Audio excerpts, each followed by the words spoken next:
Good afternoon, everyone, and welcome to our first ever virtual orientation talk show.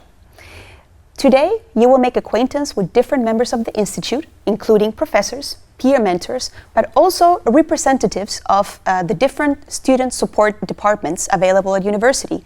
They will come and talk to you a little bit about their services and what they offer in terms of help for all of you. My name is Ignacia Levy, and I am one of the study advisors for the Bachelor of Political Science specialization, IRO. I work with students of whose surnames begin with the letters G to O. Next to me are Ms. Ariane Behrens and Ms. Esther Blom, and together we provide academic career support to all IRO students. Right, Ariane? Yes, that's correct. We are the 3 study advisors of the IRO program. And the situation is as following. Each student has a specific study advisor. For instance, I am the study advisor for the students with the surnames A to F. And what is important for students to know is that they can have us as their first point of contact. So if they have a question and they don't know who to turn to, they can always contact us, and then either we help them with their question or we refer them to another department at university. Thank you, Ms. Behrens. So, Ms. Behrens also is in charge of the exchange coordination. Can you tell us a little bit more about a study abroad period, maybe? Certainly. All three know that students really like to go abroad. That is one of the options for the elective space in their 3rd year.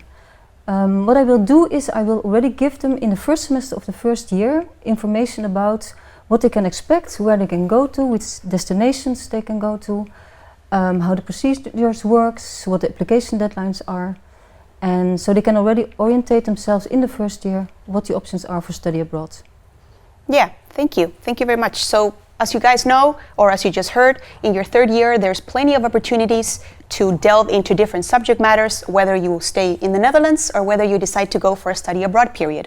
Another option, for example, would be to take electives or follow a minor, whether here at Leiden or at another Dutch research university. Right, Ms. Blom? That's correct. Thank you, Ms. Ignacia, for your introduction. I work as study advisor for the bachelor and master programs at political science, and in particular now for the bachelor in international relations and organizations. And I work with students with surnames starting from P to Z. So, what more can study advisors do for students? Well, we support them in many ways, mainly in planning and strategy. We also support them in strategy planning around extracurricular activities. So yeah, what do we understand under extracurricular activities? Yeah, that's a good question.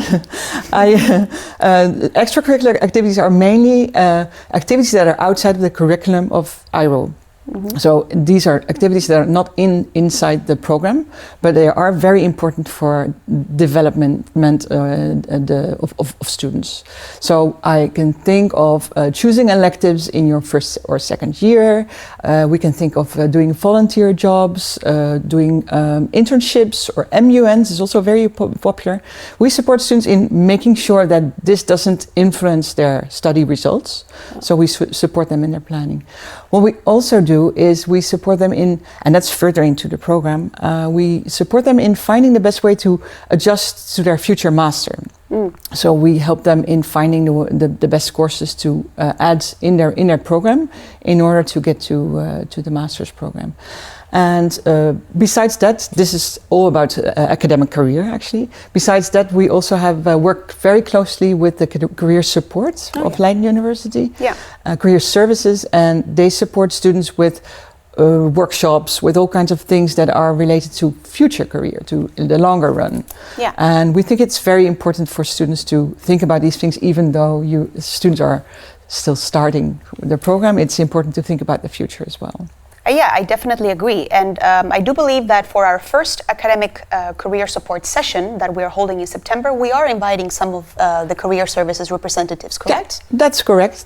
Yeah, and important to say, I think now, is that actually all our services are offered both online and on campus. So wherever you are in the world, wherever students are in the world, they can follow classes online, but they can also follow information sessions and all kinds of other events online. So it's offered online and on campus. I think it's a really good point what Ms. Blom is talking about, because of course some of you might have a lot of questions about following online education and what is expected.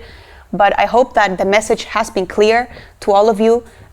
There will be resources both online, both on campus, and you can expect the departments to be available on all fronts, so online and offline. So in the first round, I will be speaking to members of the Institute, particularly members of the Institute board as well. Next to me is Dr. Nicolas Blarel, the director of the master programs, Dr. Petr Kopetsky, and he is the scientific director of the Institute's board. And finally, Dr. Nicoleta Jordanova, who is the director of the undergraduate studies of the Institute. I think it would be a good idea that you first, that one of you maybe tells us a little bit about the Institute's board. And in the second round, we can maybe talk a little bit about your research expertise and which courses you will be teaching in the IRO program. Dr. Kopetsky, could you maybe talk a little bit about the Institute's board? Okay, thank you, I can. So the Institute board is basically the most important management body or management committee of the Institute. It consists of the scientific director, the deputy scientific director, the director of undergraduate studies, and the director of postgraduate studies, and perhaps importantly for students, also a student member is a member of the Institute board. And I said it's the most important management committee of the Institute because it makes practically all decisions regarding strategy of the Institute, regarding personnel, employment of personnel, and also regarding research of the Institute. Now, next to the Institute board, we also have a program board of the Institute, which is practically the same body in terms of its composition as the Institute board. But the difference between these two is that the program board has a student member who is also a member with the full voting rights. And the reason for that is that program board is busy with all decisions regarding the quality of our education programs. So all the decisions regarding the composition of the degrees, which courses we employ for which degree, etc., they are done by the program board. So that's for the students a very important body to know. Yeah.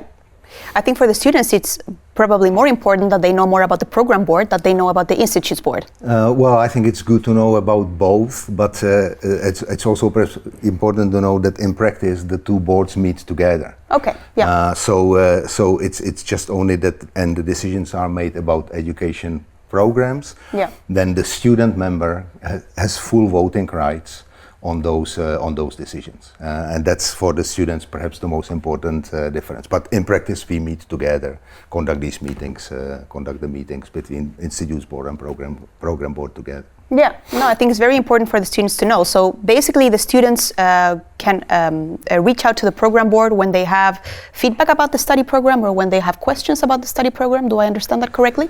Well, that is correct, and they do so usually when by reaching to the student member, student member of the board, or one of the one of the teaching directors, either of undergraduate studies or postgraduate studies.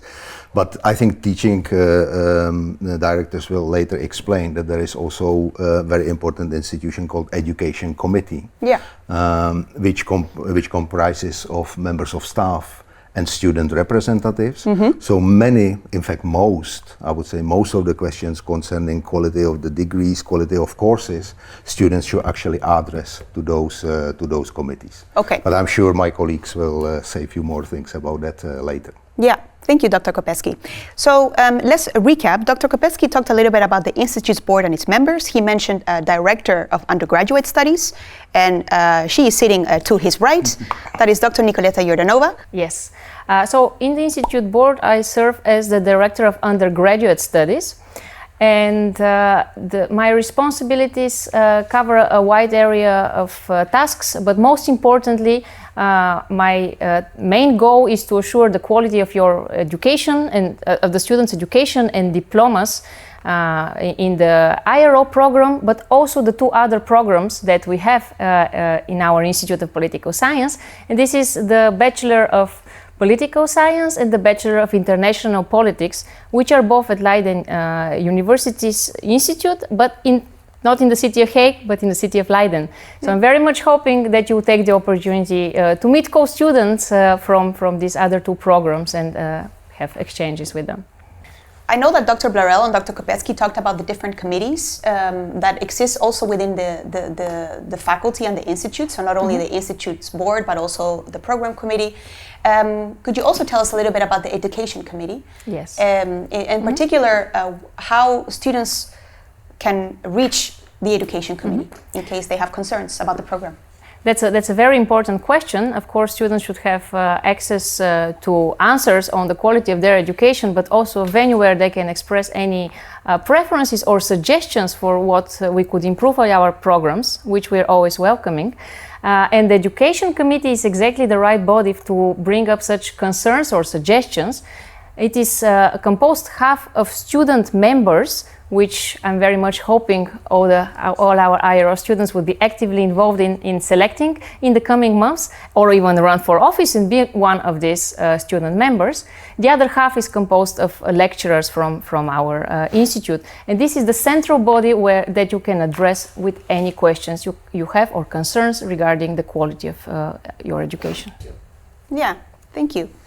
And to the left of Dr. Kopetsky is Dr. Nicolas Blarel, and his job or his task in the Institute's board is Director of Studies for the Master Programs. Can you tell us a little bit about this task? It's pretty much what my 2 other colleagues were mentioning, except that it's at the postgraduate level. So everything that comes after a bachelor degree. So I'm mostly running the Master Studies program. So it's a 1-year master's in different specializations. We have 6 of them. There's the one that could be of interest to students graduating, I guess, from the IRO program in the future could be international organization, which is actually set in The Hague. And there's another one that you can study, the international politics one in Leiden. So these are 1-year master programs, and those. So I'm managing the curriculum, ensuring the management of that program, the examination, and also the quality of the education. And similarly, there are program committees that involve composition of both teachers and student members that also provide input about what's going well or what could be improved in the curriculum and the quality of the education at the master level. So that's pretty much what I'm doing. A lot of coordination with my colleagues about running both the bachelor and the master program. Thank you, Dr. Blarel. I think it would also be nice for the students to know what your role is within the IRO program as well, and what your research expertise is, and more importantly, which courses you will be teaching next academic year. Well, I guess I could start. Since I'll probably be, usually you're the first phase, I'm the first phase that you'll see in the program because I teach the Introduction to International Relations, which is one of the 2 first classes you'll be taking in the courses with the International Organizations class. But I also teach more generally international relations across both the bachelor and the master program. Okay, thank you, Dr. Blarel. I'd like to now ask Dr. Kopetsky to tell us a little bit about his research fields within the political science, and also to tell us what he will be teaching next academic year in the IRO program. Okay, so I'm professor of comparative politics, and that's a great joy that actually a professor of comparative politics can teach introduction to comparative politics, which is what I do with a great pleasure at IRO program. And the course is really about the sort of basic institutional infrastructure, as you may call it, basic institutional infrastructure of modern political systems. And I focus mainly on democracies, but because of my own research that has traditionally focused on transitions to democracy, transitions from non-democratic systems to a democracy, I also use a lot of examples in that course from the countries in Eastern Europe, mainly in Eastern Europe. That's the area of my specialization. And try to get as much as possible from my research on transitions to democracy and on the role of political parties, specifically in those processes of transition to my teaching. It's too short here to explain too much about it, but students can be assured that they will see a lot of my research in the course Introduction to Comparative Politics. And I also used to teach a small class advanced undergraduate class in the third year called Anarchism and Anti-State Rebellions. Which is a new course for me. I really like to teach that as well and discuss these topics with the students in IRO, but because of my administrative commitment now to the institute, I won't be teaching that in the coming years. Oh. So it will be the IRO, Introduction to Comparative Politics. And hopefully you will be able to see him live on campus when the second semester begins. Thank you, Dr. Kopecky. And now finally, I'd like to ask Dr. Jordanova to tell us a little bit about her research and what courses she will be teaching in the IRO program. So my research specialization falls in the area of European Union politics, and more broadly my theoretical focus is on the study of legislative politics and how policies are made and implemented thereafter.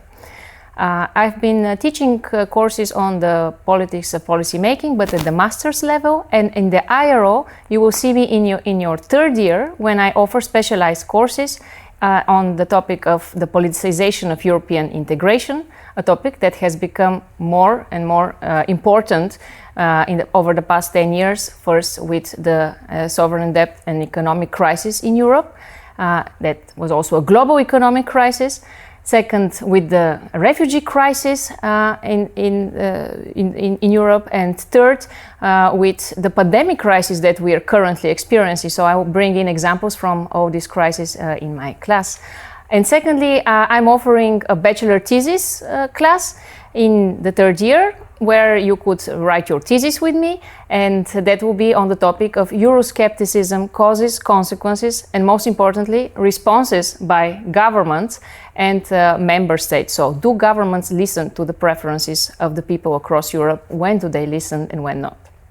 Thank you. This, to answer your second question, falls very closely with my research specialization and interests, all the courses I have mentioned so far. In fact, in September, I'm starting a new international consortium, which I'll be leading, on the topic of willingness and capacity for EU action, where action stands for policy action. So when does the European Union manage to integrate, to cooperate on policy areas, in policy issues over which citizens and its member states prefer to cooperate, and when is it perhaps going beyond what is being preferred by its citizens and countries? Yeah, and I do agree what you say, that particularly in the times of pandemic, the role of member states and EU cooperation has been a lot in the news. Would you agree? Definitely. I think that nowadays, if you put on the TV at 8 o'clock, you will certainly have some information on some EU summit that is either being planned or currently happening. And that's very different from 15 years ago when I started studying European integration, which was a rather technical, dull topic of some bureaucrats in faraway Brussels taking decisions far away from the citizens. Now the citizens are aware of what the European Union is doing or not doing and have strong preferences over what it should do or not do in the future. And we do see that in the daily news, something that was not the case just a decade ago. Yeah, I would definitely agree so as well.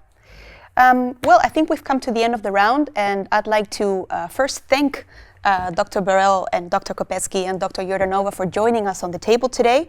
I really hope that they were able to provide you a little bit information about what you can expect in terms of courses, in terms of the different committees that they've explained to you. And I'd like to actually close this round by asking the first few questions of our IRA Talkshow quiz, because we have a quiz, and should you answer all answers correctly, you make chance at winning a very nice hoodie with a university logo on it. So, if you have your web form opened, The first 3 questions are coming in now. In this quiz, we will be asking several questions per round about topics that we discussed during our conversations, but also topics that we didn't discuss during our conversations. And it's up to you to do the necessary research to find the correct answers. So without further ado, let's go to question number 1 of round 1. And that is, what is the name of Dr. Kopetsky's latest published work, and who did he co-write it with? Question 2. What courses will Dr. Jordanova be teaching next academic year for the IRO program? And question 3 might still be familiar from the online test. What is the democratic peace theory? Hey everyone, my name is Dylan Clemencia and I'm a recent graduate. I know that it must be hard to start your studies in the middle of a pandemic. However, if I can give you my own personal tip, that will be for you to be as efficient as you can with your time. Know for yourself when it's perfect time for you to study, whether you're a day, evening, or night type of person.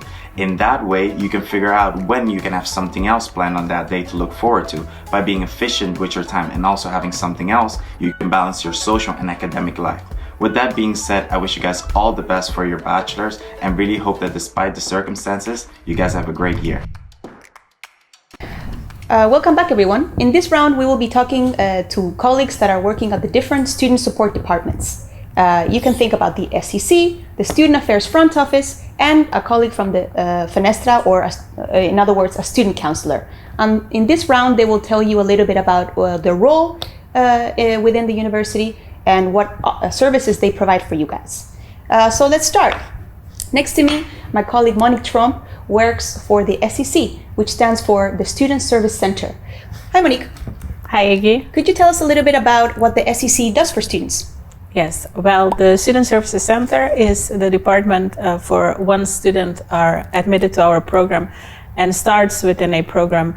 They can come to us if they have problems with the registration for courses and exams. Mm-hmm. We hope, of course, that students do not encounter these problems, but we are here for them. We can help them with questions regarding the course registration, courses that they have to follow.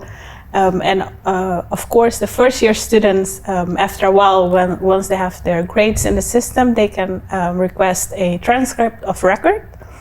That is sometimes what we do, especially for first year students. And later on, when they go to the second year and third year, we can help them with the registration for study abroad or minor courses that they follow at another university. So with the petitions that they have to submit in USIS. And the last part of their bachelor is, of course, their graduation. They can apply for a bachelor degree through us, mm-hmm. and we will make sure that that part is in order in USIS, and we make the diplomas. So I think that's in short what the Student Service Center stands for. Yeah, so I think it's really important for students to know that the SEC, to recap, takes care of course registration in the first semester of the first year, correct? Yes, so in the first year, when they come now, everything will be done for students. They don't have to worry about that. Mm-hmm. And so that they can, of course, focus on the studying itself. Yeah. And they will receive an information in the beginning of October about the exam registration. So we take care of the course registration in the first semester, but they still do have to register for the exams. But of course, we inform them in time. And from the second semester on, till second and third year courses, students have to register themselves. Okay, yeah, that's a very important point indeed. In the first semester, the SEC will register you for courses. However, you always are responsible for registering for exams yourself. And it could be, of course, that for an exam, you might need a special facility. And then you might wonder, okay, who can help me in this procedure? And as a study advisor, we will always refer you to the student counselor if you need special facilities, amongst other services. And that's why we've invited my colleague Qingyi, a student counselor, so that she can tell us a little bit about what services the student counselors provide to students. Right, Qingyi? Yes, that's true, Ricky. Thank you. I'm one of the 7 student counselors we have at Leiden University. And we support and guide students who are hindered during their studies due to special circumstances. So, for example, a disability or illnesses, family circumstances, or combining your studies with a top-level sport. We have a confidential conversation with the students, and then we can see how we can help them, for example, by applying for accommodations or facilities during their exams. Okay, that's great. So basically, if a student, and when you talk about a disability, you specifically refer to also a learning disability? Yes, a learning disability or physical disabilities. Yeah. And how does that work exactly? So as a study advisor, we refer the student to you, to the student counselor, and then they, as you mentioned, you have a confidential conversation. Yeah. And based on that, you write a statement. Yeah, we write statements. So those statements are based on other statements, so medical statements from professionals, depending on what disability or illness or situation the student is in. Mm-hmm. And we write a statement asking for facilities from the study program. So you can think of extra exam time, or using a laptop for exams, or sitting in a room with less students during the exam, which could help the students. And I think one of our more prominent questions during some of the Q&As was whether students would be eligible for extra time in an online setting education. Is that something that we can also provide to students? It depends per study program, but they do have the right for extra study time if you have a disability. Okay, we've talked a little bit about what the student counselor can do for students that have, for example, a learning disability or a top-level sport, and the possibility to combine that with a full-time study. But what if students are encountering mental health issues? If students are encountering mental health issues, we most of the time refer them to the student psychologist. And the student psychologist is here for the student if the student is facing fear of failure or anxiety, and they can help you on short notice and also for a certain amount of sessions. Okay. So we have the student counselor, we have the student psychologist. They're all working for the student support services. Mm-hmm. But in general, the first point of contact will be the student advisor of the study program. Yeah, so that's a good point of Qingyi. We will always be your first contact, the study advisor. So if you ever encounter any of these circumstances that we've just talked about with Qingyi, always talk to us first, and then we can redirect you to the right department. Lastly, we've also invited a fellow colleague from the Department of Student Affairs Front Office, Sibren Hardik. Hi. Hi again. Welcome. Could you tell us a little bit about what the Student Affairs Front Office, or how they can help students? We can help students basically with all the things that are related to their general enrollment at the university. So we are in charge of helping students with tuition fees, proofs that they are enrolled, which they probably need for tax purposes, or their parents' jobs, or their scholarship funds. Mm-hmm. We can inform them on how to register for extra programs or masters once they graduate from their bachelor's. We can help them with admissions. So anything general related to registration, tuition fees, and admission. If there's any students out there who haven't finalized their registration by the time they are seeing this video, please come to us. We can help you finalize everything and make sure that you can start as planned. Yeah. And we also help with any questions that you don't know the answer to, where to go first, because we have many contacts in all the different fields, mm-hmm. so we can probably guide you in the right direction if you don't know where to start. Thank you, Sibren. So what would happen in the scenario that a student might be watching the show and thinking, oh, oops, I still need to finish something in my registration? What are the potential consequences of a student not completing the registration on time?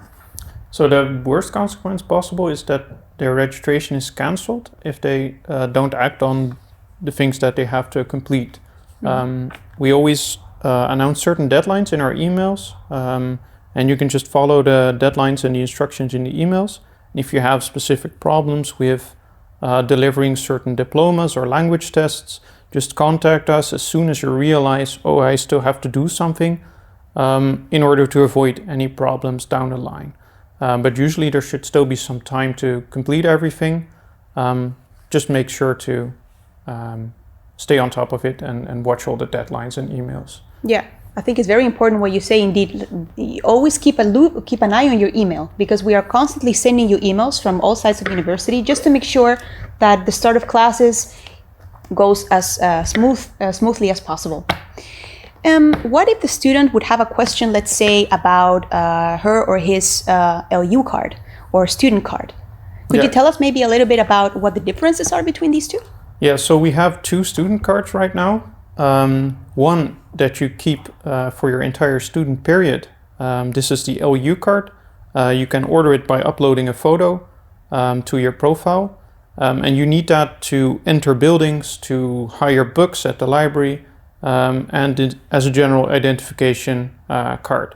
You also have a registration card, which you get every year in which you are registered. And you need that to show for exams that you're allowed to be there and allowed to take those credits.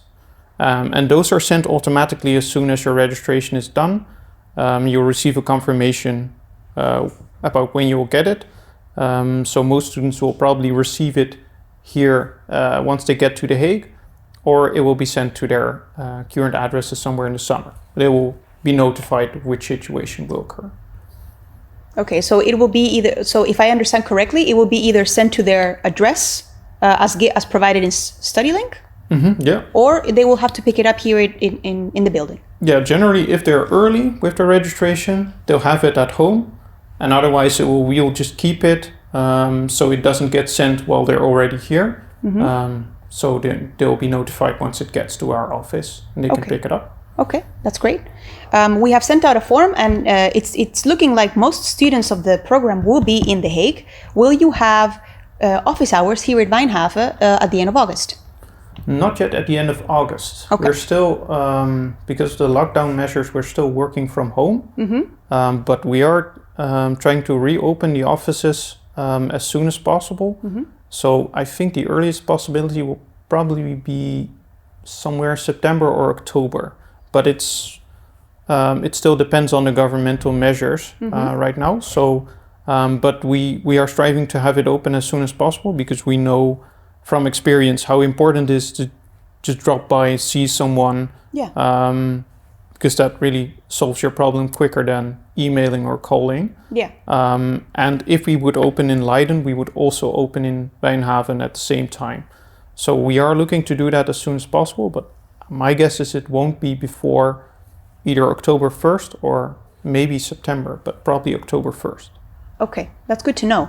And if should they fill in the contacts form that is available on the website, do you have an estimation of how long it takes for the Student Affairs Department to process these emails? Is there like a minimum, for example, 5 days, week, so that students have an idea of how long they have to wait for an answer? Usually it takes about 3 working days to answer an email. But in the summer it can take a little bit longer because it's extremely busy with all the new admissions.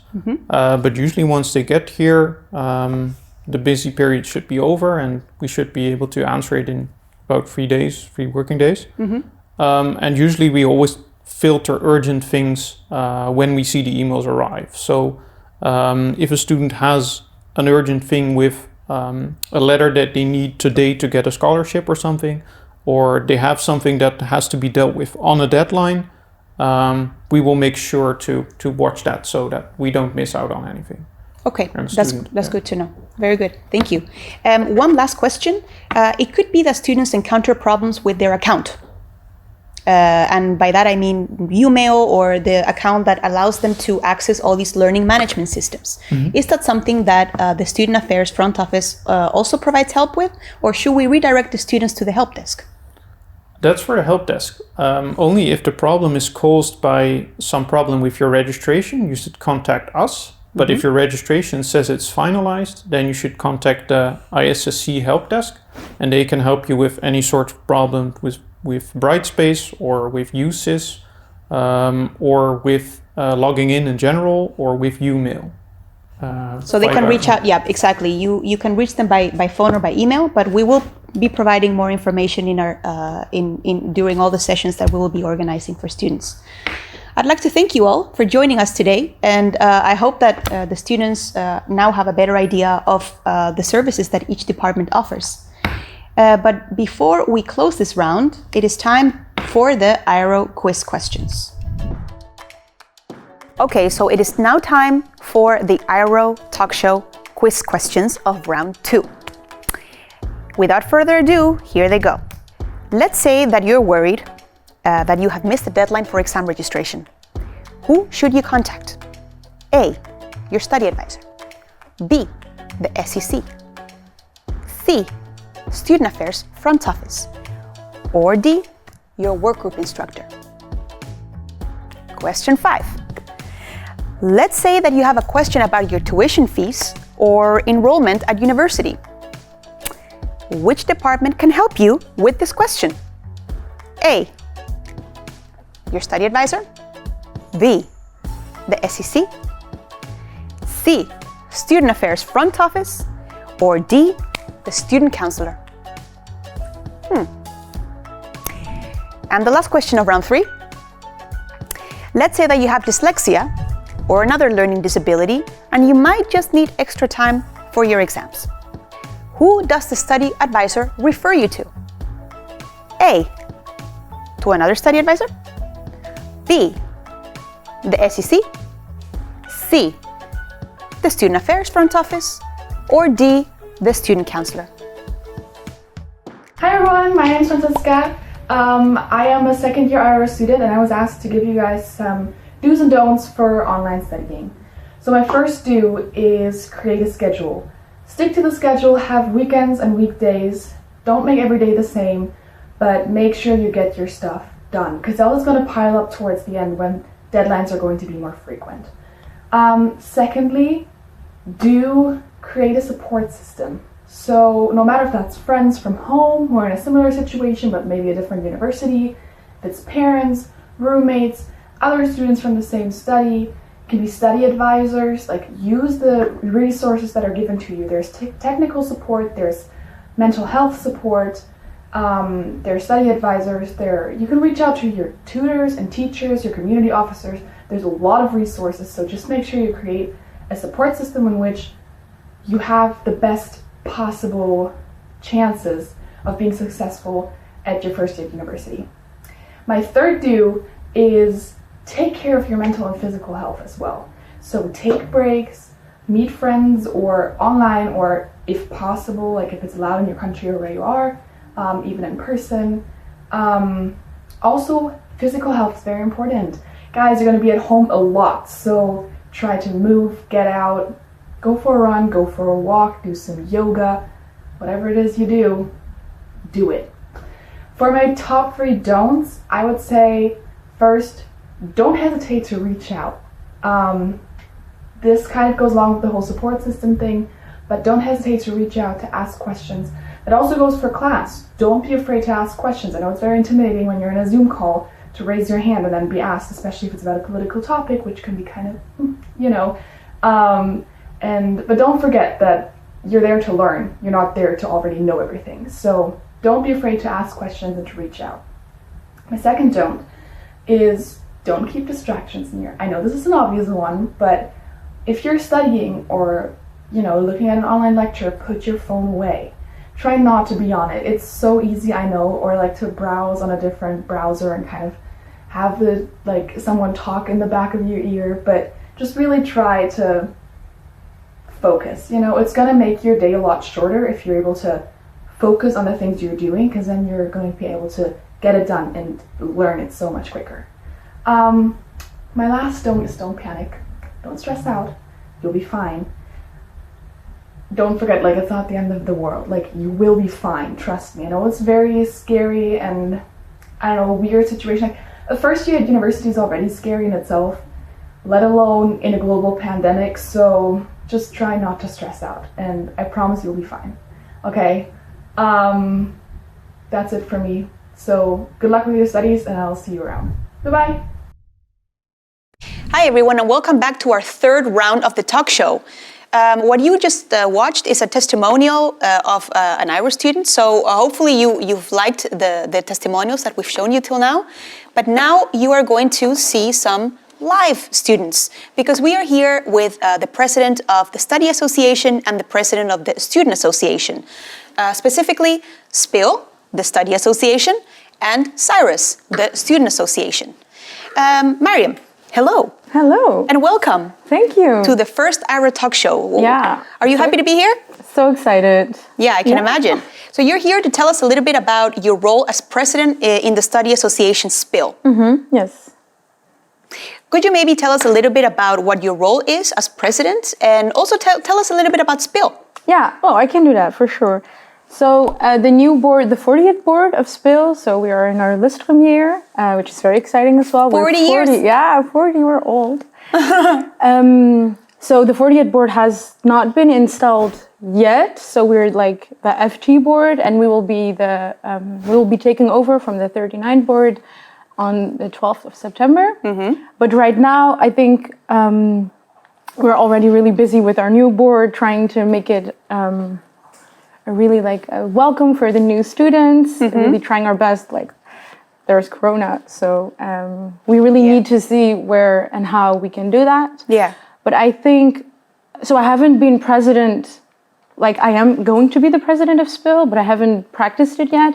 But the most important thing, I think, for the SPIL president is really to, well, not only for the SPIL president, I think for boards in general and presidents in general, is to really make new students and students that we already have really feel welcome, to really have the feeling like I'm a part of this, or really like if they're struggling with something, they can always come to us. Yeah. And I think especially at home, students might be wondering, okay, but you know, how can we tell the difference between the Study Association and Student Association? Would you agree with me that an important factor is the committees that you have and what your own specialization is?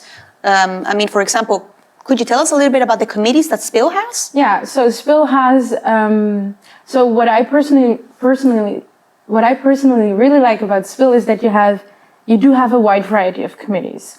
So I always say with SPIL you get the best of both worlds. So you have like the festive committee, but the festive committee organizes the borrels and the parties, sometimes with other associations. But you also have like the excursions committee, which organizes like trips to embassies, to ministries, to like name it, we organize it.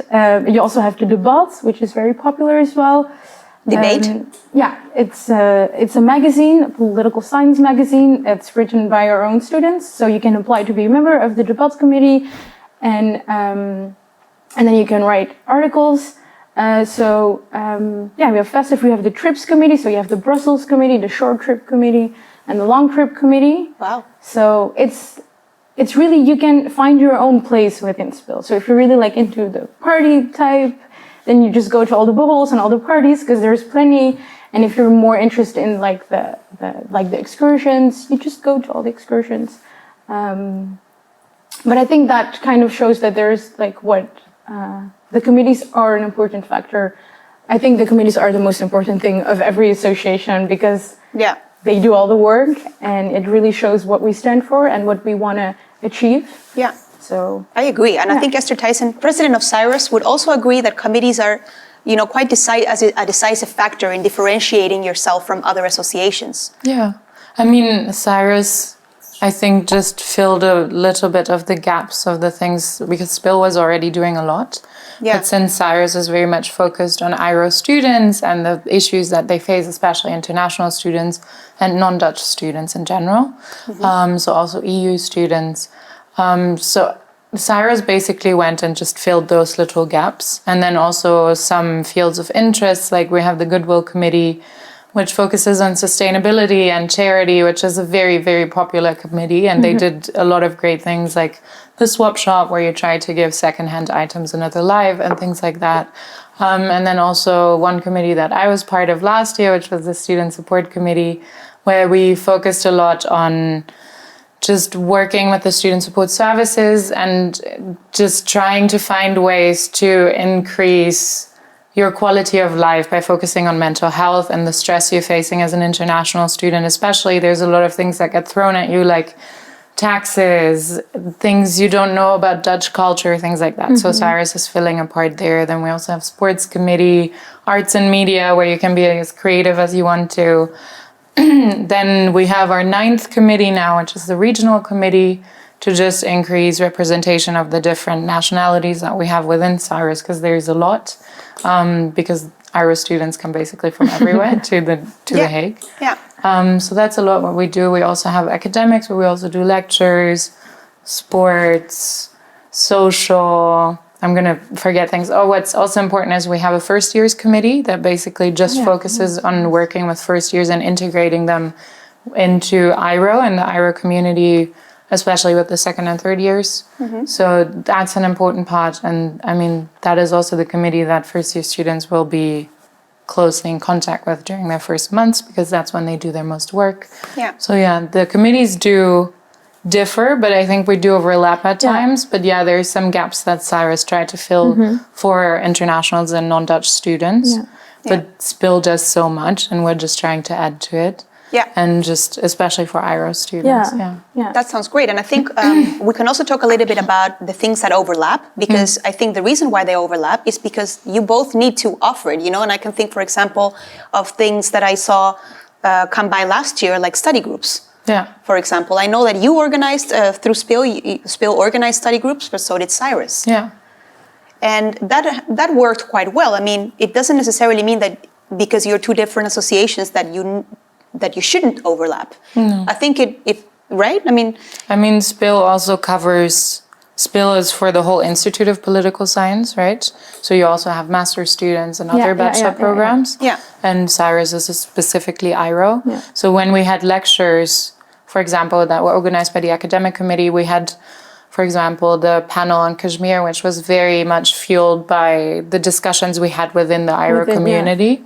But yours are a bit broader because you have more people that you're trying to bring together. But essentially, they can end up being the same, like inviting ambassadors and things like that. Yeah. But they still, I think they just come from different origins. Also because SPIL has, there's like, you have IRO and you also have the Dutch version political science in Leiden and international politics. Yeah. So it's a bit broader, like the interests are a bit like also Dutch politics. So yeah, I think that, and in case of the study groups, I mean, and we've all seen how important study groups are, especially for some subjects. So I think it's really, I think that's actually a really beautiful part, that we both think that's so important that we both want to organize it. Yeah. Because it's also, I think it's like, how do you say that? It's pretty full very fast. Like a lot of people are interested in joining study groups. No, that's definitely true. And that's also something we experienced last year as study advisors, that a great deal of students were coming up to us and asking, okay, but are you organizing study groups for certain courses? Because as you're probably aware, painfully aware, some courses are just a little bit more tricky than others. I know everything about that. Yeah, and so that means that sometimes you just want to be with other students that are maybe encountering the same difficulties academically. And then that kind of also makes you feel safe, right? That you're not the only one. Yeah. And I think that's also the main message of SPIL and Cyrus. Like, once you come to The Hague or Leiden to study, you're not alone. No. Like, no one wants to feel alone. And I understand that a lot of people, like, starting a new study, it can be very exciting and overwhelming and scary, and especially maybe now since Corona. But I think the main message for both of our associations is welcome, join us. Join us, We can do so much together and not feeling alone, I think. No. That's true. I think we'll make sure that everyone meets, even in a 1.5 meter society. And we also talked about this, like, for example, the committees. There are a lot of committees, but not everyone not everyone does a committee, but that doesn't mean that you're not a part of the association. For example, there's a lot of people within SPIL that are not in a committee but do come to the balls or the parties or the lectures or the trips. And I think same for Cyrus. Like, of course, it's fun. Like, join our committees. You can do so much within the committees, but it's also like. I mean, without members, there is no event. No, because exactly. if we organize events and no one shows up, then that has no purpose in it's itself. It's fun to be on the board and organizing stuff, but without the members, like, you're actually nothing. Yeah. So I think that's the most important thing. So it is important to then tell students that by becoming a member, that you don't necessarily need to be active within the association. Yeah. Because a lot of students might be listening to you guys right now and thinking, oh, but if I join, I'll have to join a committee. Well, you can be active in your own way. For example, I've met people I did 2 committees last year within SPIL. In my first year, I didn't do a committee. And then in my second year, I did 2 committees. But there was also people who were very active within SPIL. Like, they went to every bohol and every party, but they didn't do a committee because they were like, oh, I just want to go to a lot of Cyrus events and SPIL events. I just want to see where I feel like what I like more, for example, or just trying to find your own place. Testing the waters. Just And so there's people, for me, for example, I thought it was really important for myself to join a committee, but there's also people who are like, I'll just go to all the parties and all the balls, and that's also a way of meeting people. So you can really define for yourself what does being an active member of something to me. Yeah. So I think that's. I mean, it also helps a lot, even if you're not in a committee. As a student, it just helps a lot to, when you come and talk to us or give us feedback, you can even say, I would really like to start this initiative, but I don't have the energy or time to do it myself, but I think it's important. So you could, for example, if you want to do a charitable cause or something, you could go to the Goodwill Committee and they would do it for you, for example, or take it into account. So it also runs a lot on feedback because, like I said earlier, without our members, we're nothing. Also for us, because we're really young, I mean, we've been there for 2 years. Maybe. Yeah. I think that's important, worth mentioning in any case. So we're compared to you with your 40 years, we're quite young. Maybe. So for us also, because we do have a paid membership, but for us, that's more of a support that you give to us as a student.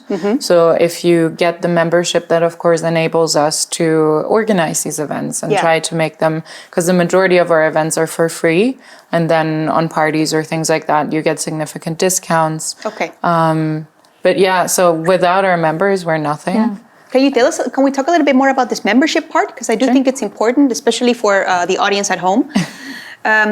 So there's memberships for both SPIL and Cyrus. Okay. And how much does it cost to become a member by Cyrus, for example? I mean, for us, it's €10 for the whole year. Okay. And for that, like I said, you enable us to make events possible, like lectures, and invite people. And of course, that gives us the funding to do those things. And then on the other hand, we also, of course, have the discounts for parties or drinks on borals that we also have. Yeah. And then the other things would be that we're trying to find as many partnerships within The Hague as possible with local cafes or organizations. So we have organizations where you get a membership fee discount, if you can call it that. And then also cafes that we're trying to work with where you get a discount or like a special item each week and things like that. So because we're still young, that's a huge part that we're working on, but that's also our job as the new board to set that as a long-time goal and then find more sponsors and partners that could benefit IRO first-year students and then also second and third-year students. But so far that's so you say, I mean, I think it's a great initiative, and I definitely agree with that point that you say, without members, we're nothing, because if you're not getting funded by the institute, as it is the case with the study association. I mean, we do too, but we do get funding from the institute, but that is mainly project-led. So, for example, for Mental Health Week and International Fusion Week, which this year, sadly enough, couldn't happen, but that's where we get funding from the institute too. Yeah. But for all the other events, we, of course, depend on our membership fees. Yeah. But that's the great part, because you basically just enable us to do what we do, and then also you enable us to take in your feedback and do what you want us to do in that sense.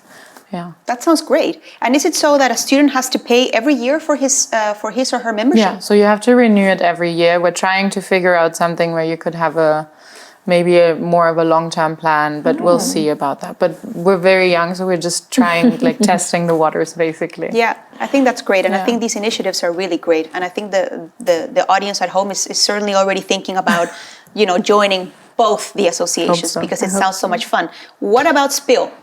So the membership fee for Spill is 16 euros a year. And by becoming a member, for example, this is actually really fun. Or really convenient. By becoming a member, you get a discount on your books. So I think everyone knows how expensive books can be. Yeah. Statistics books and actually every book. They're very expensive. Most academic books are quite very pricey. Expensive. Yeah. So you get... what is that discount? Like 20%? Yeah, 20%. Yeah? Okay. I think so. This is important. Yeah. So that's actually really like an convenient extra thing. So there's also people who are like, okay, I'll become a member of Spill just to get the discount. Yeah, I can imagine. And then they actually see how fun we are, so they stick around. Yeah, that's. But it's. And I can imagine that you're all busy, kind of trying to give form to what's going to be quite an online semester. Yeah, it's so sad. We're gonna. I mean, at least for us, we're trying to do both. A bit online and offline, and then what we have online, we're trying to maybe also have that at the same time online, because we don't want to exclude anyone. Yeah, because you deciding to do something for your health shouldn't sacrifice the experience you have at uni, even though it's gonna do it a little bit, but we're trying to lower that maybe painful feeling of missing out. Yeah. We're gonna try and do that. We'll see how it works. Yeah. I mean, as far as we're concerned, the majority of first years will be in the Netherlands. Yeah. Because we've sent out a web form, and they all thank you, by the way, for answering these questions. But we can expect most of the students to be in The Hague, of course, or in the Netherlands, and there will be a percentage of students that will be at home, and it's nice for them that we can also offer all these things online as well. Yeah, I mean, even if it's just a live stream of an event, like if we have jam sessions, so if those, for example, would be streamed live while they're having the jam session, that's also a way to participate. Yeah. Even if it's just for background music, whatever you want. Yeah. To get the feeling, that's really I think it might important.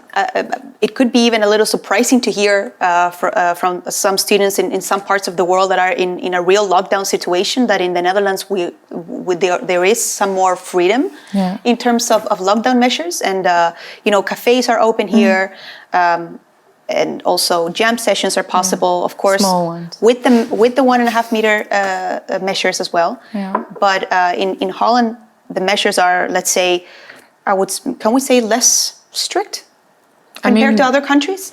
I mean, I guess, there is just less strict, I don't know, but there's generally less you have to do to be compliant. To comply, yeah. I think. Yeah. Or to create a safe environment, let's say it like that. So as long as you kind of keep the distance, it's okay. And then, of course, we can find spaces that give that opportunity. Exactly. And then cafes are doing a great job. They're keeping everyone away from each other, kind of. Yeah. Some places you have to reserve, but they're not very strict about it. So there's still even...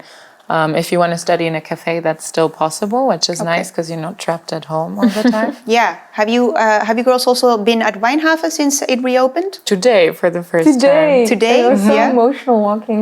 I can imagine. Because normally it's so lively and loud and there's so many people. Yeah. Was just people having a chat. Yeah.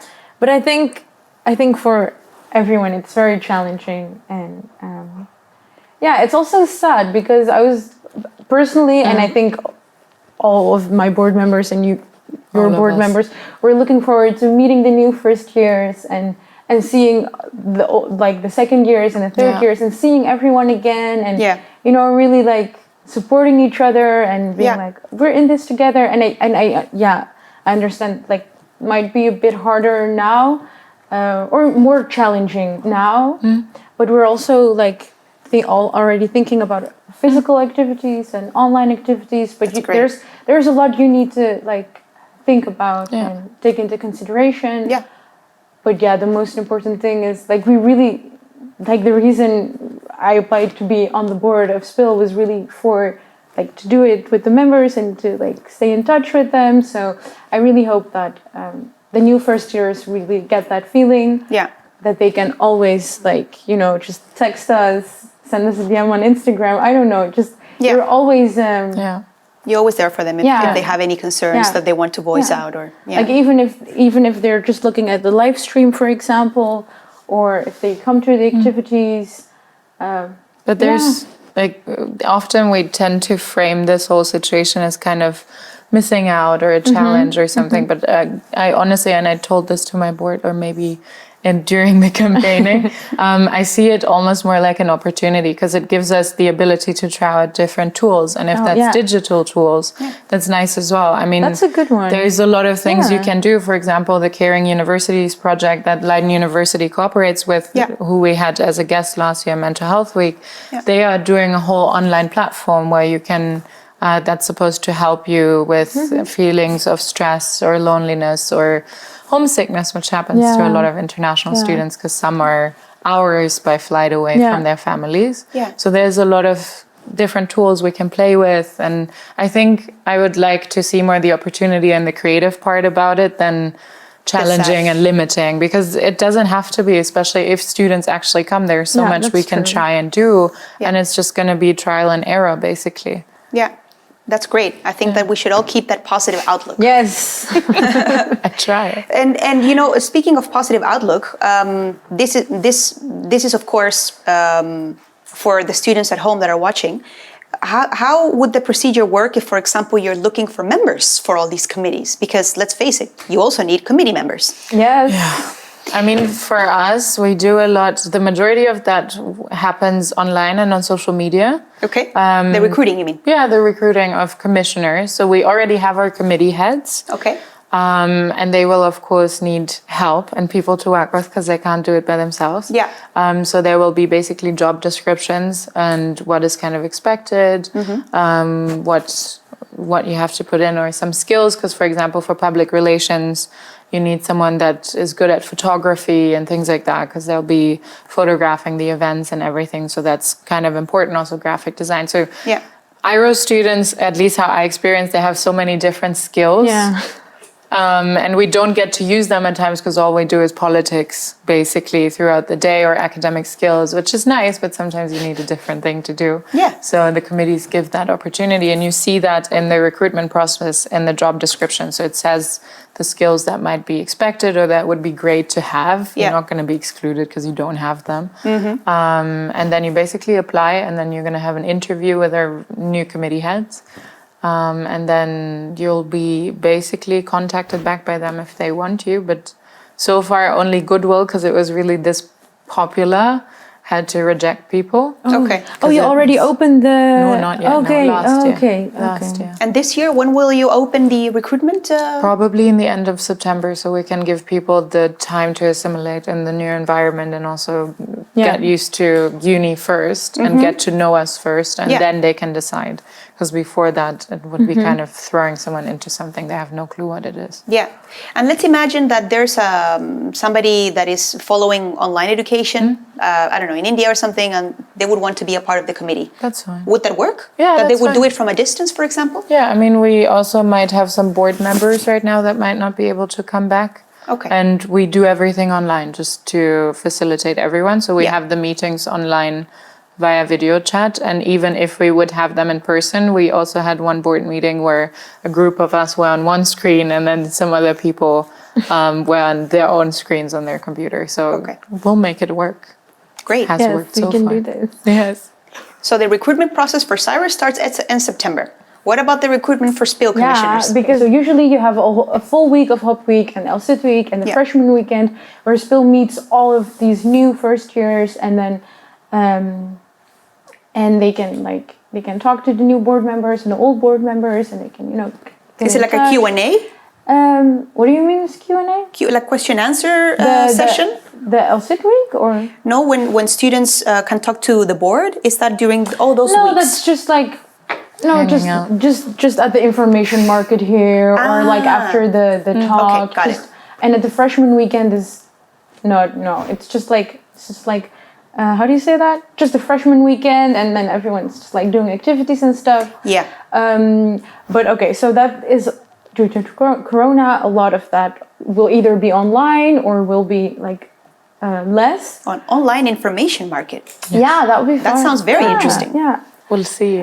Stay tuned. But so usually Spill opens up the committee opening at the beginning of September, because we have the change of boards General Assembly on the 12th. Okay, actually I don't know when that is. 12 or 10. Sometime in September. We have the change of boards GA in September. Beginning September. The second week, yeah. But we're not sure yet when we're gonna open up the committees, but we're thinking about it, of also maybe doing it at the end of September. Okay. We're not sure yet. But like exactly what you said, it'd be a bit throwing. How do you say that? Just like trial and just, error.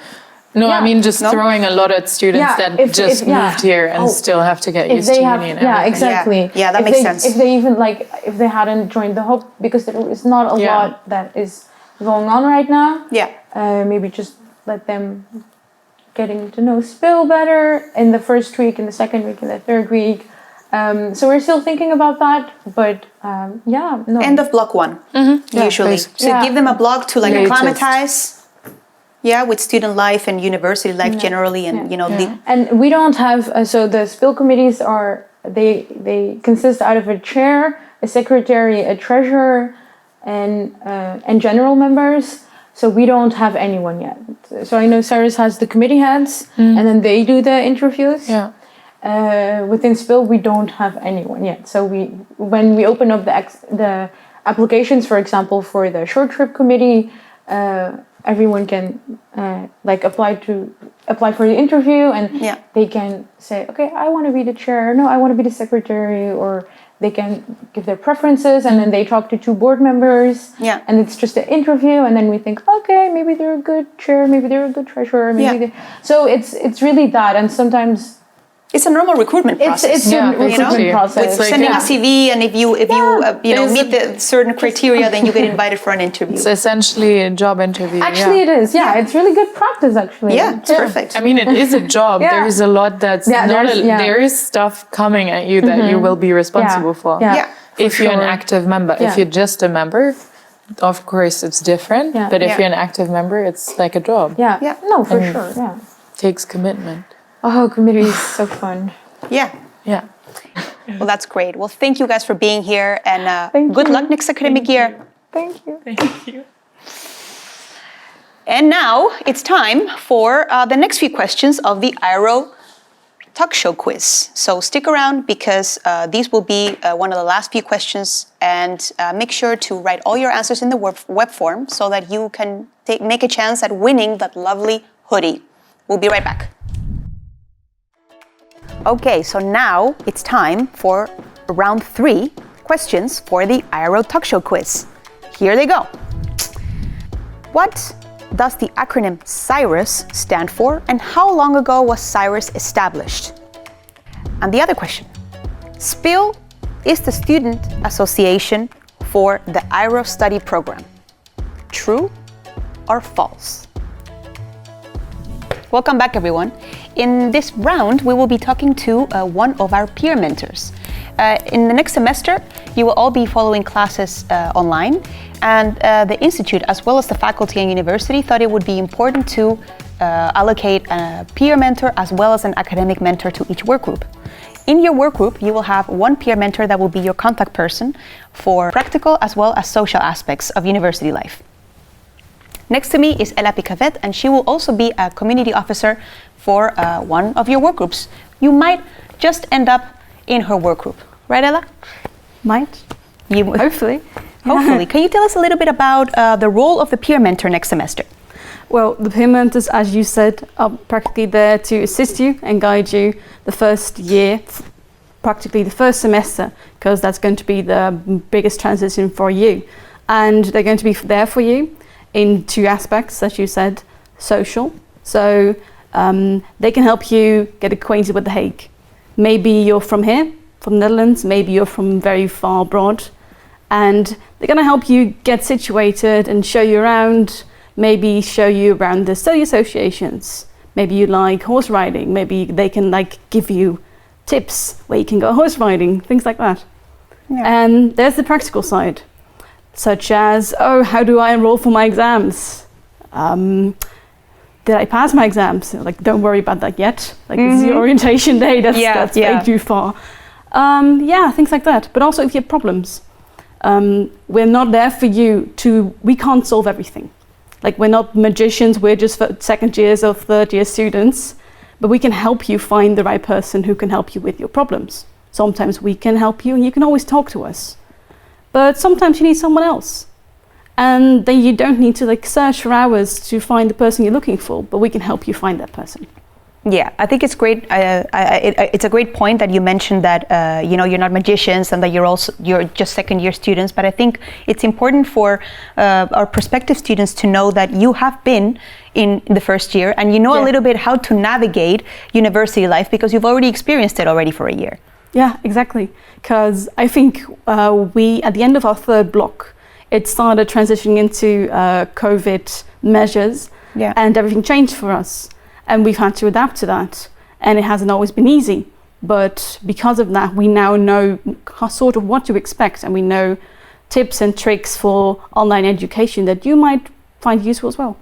Yeah, and I think that's a really good point because the peer mentors will be offering some guidance already today after this talk show has taken place. The idea is that you all meet, whether online or offline, with your peer mentors, and they will actually be organizing different activities. And I think the activities will probably differ per work group. I think each mentor has peer mentor has their own idea of what they want to do with their work group. Could you maybe give us an example of something that you have planned? Let's see. One example of something that we have planned is we'll take you through The Hague. So you're here, maybe you know The Hague, maybe you're like, oh, that's a peace palace, that's where all the politicians are. But some don't. We don't discriminate. We're not going to say, oh, this is The Hague and leave you to it. Let's say a political tour of The Hague. Show you the sites, maybe also not so political sites where you can go out, where you can get the best sandwiches, things like that. Yeah. And maybe then we'll take you out for a drink. Get to know each other, talk about where you're from, talk about shared interests. Yeah, that's basically it. I think that sounds really fun, and also especially because a great deal of the students is actually going to be in the Netherlands, according to what most of them answered in the web form. And I think it's interesting that we can also provide physical activities for those who are here. Yeah, exactly. Because some of you, or a lot of you, might go and do the Hop Week. But that's something else. You can't always ask all your questions to your Hop Week mentor, and you might not be able to.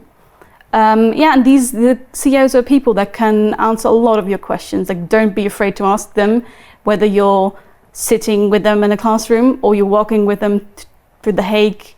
Yeah, they're there for you. Yeah, that's great to know. So the moment that you've been allocated into a work group, your peer mentor will make or create an MS Teams. And in that MS Teams group, maybe you can decide to have a WhatsApp chat or a Facebook chat, whatever works best for all students. I mean, I know for a fact that not every student uses WhatsApp, which is why I figured it would be better to just leave it at a more general platform like MS Teams. And through this platform, you can also video call potentially with each other in case they don't happen to be in The Hague this particular day. But more importantly, this is also a platform where you can share information regarding uses, regarding Brightspace, which are the learning management systems that you will have to get acquainted with in order to smooth the start of your university career, right? Yeah, exactly. Because many of us don't be discouraged when you get into your first week and you're like, oh God, I don't know how anything works. It was exactly the same for us. Because there are a lot of steps to enrolling and getting to your courses, but it's all very clear and we can all help you with that. Yeah, that's great. So what does help is that as we talked to a member of the Student Service Center earlier, and she said that for first years in the first semester, the SEC will enroll you for courses. However, it still remains important that you yourself register for exams. Correct? Remember last year? Yeah, exactly. You'll get a lot of questions. You'll probably end up in a group chat with your fellow students and they will remind you. You will get emails that remind you. Like, don't worry about that. But of course, it's important to register for exams, because if you don't, well, you can take the exam, but it won't matter. Yeah, so we do have deadlines for exam registration, and I think the earlier that the earlier the peer mentors explain you how to register for an exam, the faster you can go ahead and register for an exam, which I think is very important to do it within the given deadlines. Yeah, exactly. But what you will get is probably some kind of guide, some kind of form. We'll make a PowerPoint presentation with all the screenshots of uses and how you have to enroll, so you can always go back to that. Yeah, and the beauty about having this MS Teams for the whole work group is that you can chat with your fellow students. You can chat with Ella as well, or your another peer mentor that you've been allocated to. But you can also share documents. You can ask Ella questions about how, for example, her experience was last year with academic skills. I mean, I'm sure that you have a lot to say about that. Yeah, you can definitely ask me anything. You can ask me how I prepared for my exam. I definitely used my peer mentors last year a lot, and they were very helpful. If you're scared or you're like, I don't know how to handle these exams because I've never had multiple choice questions or something like that, you can always ask them, because we had the same problems in the first year. Some of us had experience with multiple choice and some of us didn't. Yeah, and I think if you could give a tip to the students watching at home in terms of what they can expect in online education, is there maybe a tip that you want to share with them? Well, let's say you might expect that it will be very chaotic. In the beginning, it was, but they've come a long way. And something I want to tell the students is maybe not necessarily a tip, but sometimes you might feel like your instructor, your professor doesn't know what you're going through, or may not feel like you're going through this very hard situation. Maybe you're at home on your phone or your computer, but they are. They have come a long way since March, and they're so much more ready for you, and they can help you. Just ask them. Yeah, so you are positive that there's been quite a switch from how it used to be in February to how it will be in September in terms of, providing good lectures and internet connections and that sort of thing. Exactly, yes, because in the first few weeks, it was expected that it might be a little bit chaotic, but it was chaotic for everyone. Yeah. But now, of course not now, but they've come a long way. And for a lot of them, it's the first time they're doing this. So have a little patience with them. They'll have patience with you. And again, like the same rule applies for everything. If you don't know anything, or if you're like stressing out because you can't work anything out, you can always ask someone. Yeah, that's very true. And I think that's a really good point. The whole idea of you having a peer mentor for your work group is that you can always turn to a fellow student if you have practical questions, but also if you want to voice a concern, or if you are not sure to whom you need to reach out. I think the peer mentor has a very good idea of who he or she can direct you to, depending on your circumstances. And I think it's very important to have such a student that can help you, and in any case, ease your way around uni, and particularly your experience in the study program. So, one last question: what would you say has been your favorite course at IRO in the first year? That's hard, because I loved a lot of them. I think if one had to win, it would be global history. Okay. It's amazing. The instructor is amazing. He's funny. He's good at instructing. I hope you get the same one. Yeah. We're not sure whether Dr. Virgerio will be back yet, and otherwise Dr. Hussein will be teaching that class. But I've heard a lot of good things about Dr. Virgerio also, so I think either way you'll be good. Yeah, I always like asking this question, and I know it's off topic, but I'm always very curious of the answer. And I think our students at home are also very keen on just finding out, okay, the students at IRO, what do they like? And, what courses do they enjoy? Which course did you enjoy the least? Well, I don't like pointing fingers, but I think for me, the one that I at least interest in it wasn't about the lecturer or the topic, it was economics. Okay. Because I've done a lot of that in high school, and it was a lot of introductory courses. It was just not for me. It wasn't because of the instructor, it wasn't because of the course material, just not my interest. Yeah, and I think it's a really good point that you mentioned that, because there will be courses in a study program that you will like more than others. Yeah. Right? So I think it's quite an organic process that you sometimes just have to deal with courses that might appeal less to you and your interests. Yeah, exactly. Because maybe you feel like when you go from high school to uni, you feel like, oh, I chose this course, so everything I'll do, I'll like. Maybe if that's the case, that's nice. But yeah, it's like having math in high school. Like, you might not like it, and you might not like economics, or you might not like history. Yeah. But you'll get over it. Like, you'll do the exam and you'll check it off your list and it'll be fine. Yeah. There's enough other courses. Yeah, that's definitely true. Maybe one last tip to students, something that you've learned in your first year of IRO that you look back on and you say, you know, I'm glad I know this now, that you didn't know at the beginning of the year? Something I didn't know at the beginning. Or something that you maybe had to learn just because, you know, it belongs more to university life than high school? Oh yeah, citing your sources. I don't want to scare anyone with that, but in the beginning that was very intimidating, because they helped us through it a lot. They give you a guide, and you can ask all the questions you want. But in the beginning, you're just obsessing about little periods and little commas. At the end of the year, that's all going to be fine. Yeah.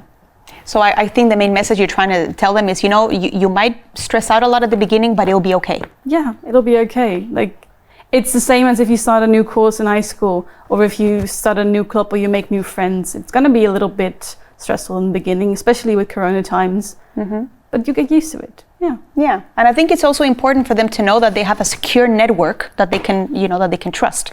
If you have questions regarding your academics, you talk to your academic mentor. If you have more practical questions social as well, then the peer mentor is there for you. And of course, it could be that the peer mentor will also redirect you to us, the study advisors, who will stay in the end as your first point of contact. I'd like to thank Ella for joining us and for giving us a little bit of information regarding the mentoring program for next year. And hopefully you will know when the time comes when to reach out to your peer mentor, and do not hesitate to reach out to us or the peer mentor or the academic mentor once the year starts. And we finally reached the last question of the talk show quiz. And that is, peer mentors are there to help you with your academic progress. True or false? Hi everyone, we've actually reached the last part of our talk show. In this last part, I would like to show you a testimonial from the student member of the Institute's board. I believe Dr. Kopetsky mentioned her name earlier, as she is the student representative of the Institute board, and therefore also an important member of the board for you to get acquainted with. In this video, Suzanne Goetz will talk about her new role as the future student member of the Institute's board, as well as a little bit about herself and why she chose to study for the IRO program. So I will leave you with her testimonial, and then we'll wrap up the show. Hi everyone, I'm Susie, and I will be the student representative to the board of the Institute of Political Science in the next academic year. That's why I'm on your screen. I will therefore represent those of you who do decide to come to Leiden University to study IRO, and hopefully in this video we'll be able to give you a few hints and tips to make your choice easier. Some of you might be wondering if the program is right for you, if you didn't take statistics in high school, or if you feel like you can't do math, whatever that means. I would tell you, yes you can, you just have to put in the work. So some of the courses I would say you can pass with doing the bare minimum, and with statistics you can't. You will have to do what's required and maybe more. That being said, if you do that, I don't see why you wouldn't pass. That was our last testimonial, and now it is time to wrap up the show. I'd like to give a special thank you for all the guests that joined us today. I hope that you at home also enjoyed watching the show. And hopefully now you know a little bit more about our Institute of Political Science as well as the IRO program. We are looking very much forward to welcoming you in August, and hopefully your start of classes will go as smoothly as possible. Right now, once the talk show finishes, you will have the chance to meet your peer mentors and go and do some fun activities together. Whether you're here in The Hague or whether you are online, it will all be facilitated. So thank you so much for watching and enjoy the rest of the day. Bye.